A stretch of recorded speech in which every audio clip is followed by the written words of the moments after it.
या देवी सर्वभूतेषु मां शक्तिरूपेण संस्थिता नमस्तस्यै नमस्तस्यै नमस्तस्यै नमो नमः। आज नवरात्रि के 5वें दिन आप सुनेंगे श्री दुर्गा सप्तशती का 9वां और 10वां अध्याय। पाठ शुरू करने से पहले आइए मां भगवती का ध्यान करें। मैं अर्धनारीश्वर के श्री विग्रह की निरंतर शरण लेती हूँ। उसका वर्ण बंधु पुष्प और स्वर्ण के समान रक्त पीत मिश्रित है। वह अपनी भुजाओं में सुंदर अक्षमाला, पाश, अंकुश, वरद और मुद्रा धारण करती है। अर्धचंद्र उसका आभूषण है तथा वह 3 नेत्रों से सुशोभित है। 9वें अध्याय में निशुंभ के वध का वर्णन किया गया है।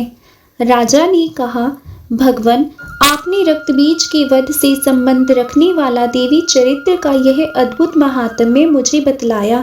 अब रक्तबीज के मारे जाने पर अत्यंत क्रोध में भरे हुए शुंभ और निशुंभ ने जो कर्म किया उसे मैं सुनना चाहता हूँ। ऋषि कहते हैं, राजन, युद्ध में रक्तबीज तथा अन्य दैत्यों के मारे जाने पर शुंभ और निशुंभ के क्रोध की सीमा न रही। अपनी विशाल सेना इस प्रकार मारी जाती देख निशुंभ अमर्ष में भरकर देवी की ओर दौड़ा। उसके साथ असुरों की प्रधान सेना थी। उसके आगे पीछे तथा पार्श्व भाग में बड़े बड़े असुर थे जो क्रोध से ओट चबाते हुए देवी को मार डालने आए। महापराक्रमी शुंभ भी अपनी सेना के साथ मातृगणों से युद्ध करके क्रोधवश चंडिका को मारने के लिए पहुंचा।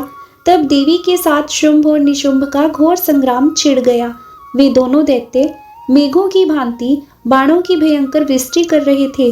उन दोनों के चलाए हुए बाणों को चंडिका ने अपने बाणों के समूह से तुरंत काट डाला और शस्त्र समूहों की वर्षा करके उन दोनों दैत्यपतियों के अंगों में भी चोट पहुंचाई। निशुंभ ने तीखी तलवार और चमकती हुई ढाल लेकर देवी के श्रेष्ठ वाहन सिंह के मस्तक पर प्रहार किया। अपने वाहन को चोट पहुंचने पर देवी ने क्षुरप नाम बाण से निशुंभ की श्रेष्ठ तलवार तुरंत ही काट डाली और उसकी ढाल को भी, जिसमें 8 चांद जड़े थे, खंड खंड कर दिया। ढाल और तलवार के कट जाने पर उस असुर ने शक्ति चलाई, किंतु सामने आने पर देवी ने चक्र से उसके भी 2 टुकड़े कर दिए। अब तो निशुंभ क्रोध से जल उठा और उस दानव ने देवी को मारने के लिए शूल उठाया, किंतु देवी ने समीप आने पर उसे भी मुक्के से मारकर चूर्ण कर दिया।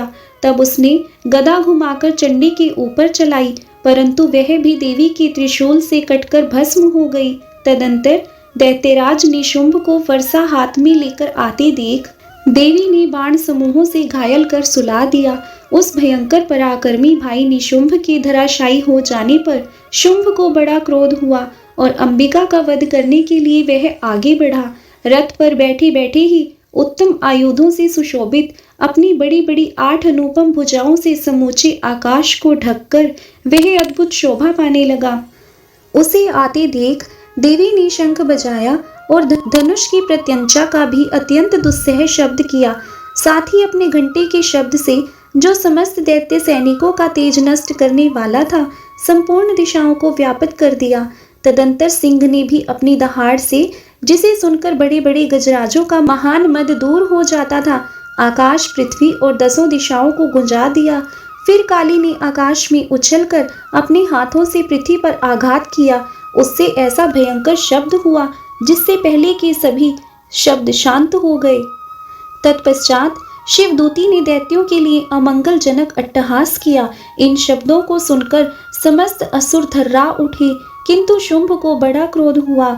उस समय देवी ने जब शुंभ को लक्ष्य करके कहा, ओ दुरात्मन, खड़ा रहे खड़ा रहे, तभी आकाश में खड़े हुए देवता बोल उठे, जय हो जय हो। शुंभ ने वहां आकर ज्वालाओं से युक्त अत्यंत भयानक शक्ति चलाई। अग्निमय पर्वत के समान आती हुई उस शक्ति को देवी ने बड़े भारी लूके से दूर हटा दिया। उस समय शुंभ के सिंहनाद से तीनों लोक गूंज उठे।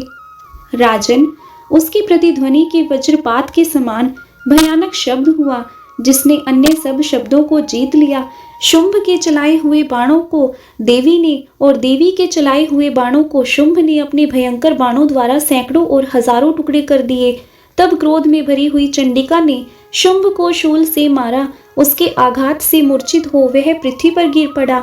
इतने में ही निशुंभ को चेतना हुई और उसने धनुष हाथ में लेकर बाणों द्वारा देवी काली तथा सिंह को घायल कर डाला। फिर उस दैत्यराज ने 10,000 बाही बनाकर चक्रों के प्रहार से चंडिका को आच्छादित कर दिया। तब दुर्गम पीड़ा का नाश करने वाली भगवती दुर्गा ने कुपित होकर अपने बाणों से उन चक्रों तथा बाणों को काट गिराया। यह देख निशुंभ दैत्य सेना के साथ चंडिका का वध करने के लिए हाथ में गदा ले बड़े वेग से दौड़ा। उसके आते ही चंडी ने तीखी धार वाली तलवार से उसकी गदा को शीघ्र ही काट डाला। तब उसने शूल हाथ में ले लिया। देवताओं को पीड़ा देने वाले निशुंभ को शूल हाथ में लिए आता देख चंडिका ने वेग से चलाए हुए अपने शूल से उसकी छाती छेड़ डाली। शूल से विदीर्ण हो जाने पर उसकी छाती से एक दूसरा महाबली एवं पराक्रमी पुरुष खड़ी रहे कहता हुआ निकला। उस निकलते हुए पुरुष की बात सुनकर देवी ठठाकर बोली और हंस पड़ी और खड्ग से उन्होंने उसका मस्तक काट डाला। फिर तो वह पृथ्वी पर गिर पड़ा। तदंतर सिंह अपनी दाढ़ों से असुरों की गर्दन कुचल कर खाने लगा।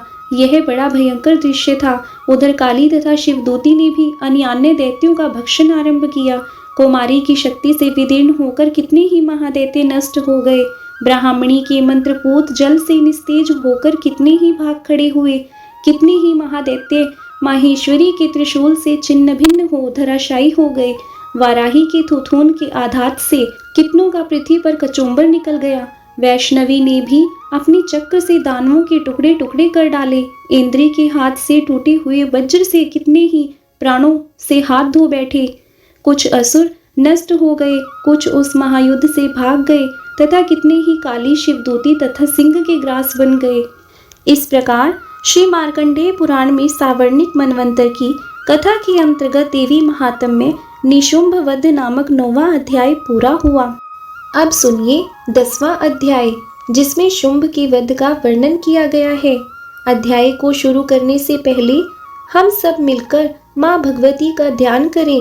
मैं मस्तक पर अर्धचंद्र धारण करने वाली शिव शक्ति स्वरूपा भगवती कामेश्वरी का हृदय में चिंतन करती हूँ।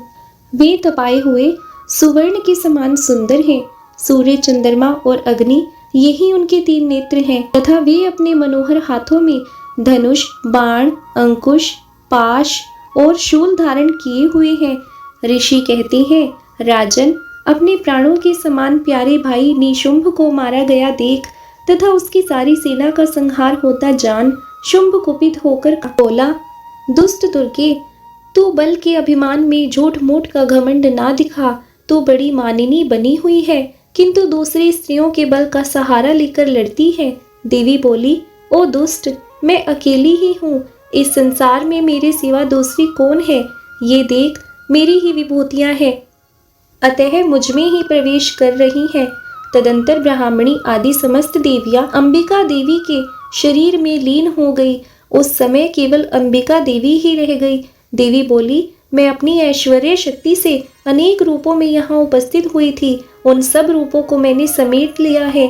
अब अकेली ही युद्ध में खड़ी हूँ, तुम भी स्थिर हो जाओ। ऋषि कहते हैं, तदंतर देवी और शुंभ दोनों में सब देवताओं तथा दानवों के देखते देखते भयंकर युद्ध छिड़ गया। बाणों की वर्षा तथा तीखे शस्त्रों एवं दारुण अस्त्रों के प्रहार के कारण उन दोनों का युद्ध सब लोगों के लिए बड़ा भयानक प्रतीत हुआ। उस समय अंबिका देवी ने जो सैकड़ों दिव्य अस्त्र छोड़े, उन्हें दैत्यराज शुंभ ने उनके निवारक अस्त्रों द्वारा काट डाला। इसी प्रकार शुंभ ने भी जो दिव्य अस्त्र चलाए, उन्हें परमेश्वरी ने हुंकार शब्द के उच्चारण आदि द्वारा खिलवाड़ में ही नष्ट कर दिया।